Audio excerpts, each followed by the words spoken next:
નમસ્કાર. નમસ્કાર. તમારું નામ, ગામ અને તાલુકો જણાવો. પટેલ જીતેન્દ્ર કુમાર રેવાભાઈ, ગામ માધુપુરા, તાલુકો સિદ્ધપુર.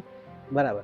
આ જે લીવોકેર છે આપણનું યુનિવિયાનું, એ તમને માહિતી ક્યાંથી મળી અને આપણે કયા કયા પાકમાં આનો છંટકાવ કરેલો? નંદનવન એગ્રોમાંથી મને માહિતી મળી, બિપિનભાઈ ત્યાંથી સિદ્ધપુરથી. મેં એક વરિયામાં નાખ્યું અને ટામેટા મેં નાખ્યું. બરાબર. ટામેટામાં મને એટલો ફાયદો થયો અને ગ્રીન અને ગ્રોથ જેને વધવાની ક્ષમતા, મારે ટામેટાનો દિવસ થયા 3 મહિનાના 5 દિવસ થયા વાય અને છોટવાથી મને રિઝલ્ટ બહુ મળ્યું. બેસાર બધી રીતે ગ્રીનરી એ તે ફૂલ રિઝલ્ટ પણ સારું મળ્યું. બરાબર. આ તમે જે છંટકાવ કર્યો અને આજ કેટલા દિવસ થયા છે? 8 દિવસ થયા, લગભગ 15 થી 20 દિવસ થઈ ગયા. બરાબર. પછી સ્પ્રે આજ કાલે મારવો છે મારે. બરાબર. આ પહેલા જ્યારે લીવોકેર છાંટ્યું નહોતું એમાં અને અત્યારમાં તમને આમ શું તફાવત? ઘણો ઘણો તફાવત જોવા મળે છે. ગ્રીનરી અને ગ્રીનરી બધી રીતે. બરાબર. તો તમે આના સિવાય વાપર્યું જ નથી કશું બીજું કોઈ.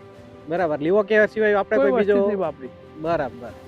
લીવોકેર ખેડૂત મિત્રો તમે જોઈ શકો છો તેમ ખેડૂતનો અભિપ્રાય છે કે લીવોકેર સિવાય બીજો કોઈ પણ વસ્તુનો છંટકાવ કરેલો નથી, છતાં પણ ખૂબ જ સારું પરિણામ, સાથે સાથે વિકાસની સાથે સાથે રોગ જેવાત પણ ઓછા દેખાય છે. એટલી ખેડૂત ભાઈની પણ કેર છે એમ. તો તમે ખેડૂત મિત્રોને શું જણાવશો કે આ વસ્તુ જે આપણી લીવોકેર છે એ વપરાય કે? વપરાય.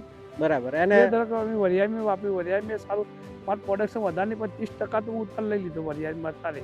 બરાબર. વરિયાળીમાં તમારે 30% ઉત્તર લઈ લીધો દાણાનો. આમાં આપણે કોઈ ટમેટામાં ઉતારવાનું ચાલુ કર્યું કે છે? ચાલુ થઈ ગયું ને. કાલે પરમ દિવસ 10 કિલો ઉતાર્યા ને આજે 20 કિલો જેવા ઉતારે, 20 થી 25 કિલો. આજથી કરો ને પરમ દિવસથી ચાલુ કર્યું. પાકે જાય એમ કીધે અમે ઓર્ગેનિક પકવીએ, કોઈ ખાતર કેમિકલ આની પકવતા નથી. બરાબર. ખૂબ સરસ, કુદરતી ધન્યવાદ. પાક તો જ પકવીએ. ખૂબ સરસ, ધન્યવાદ.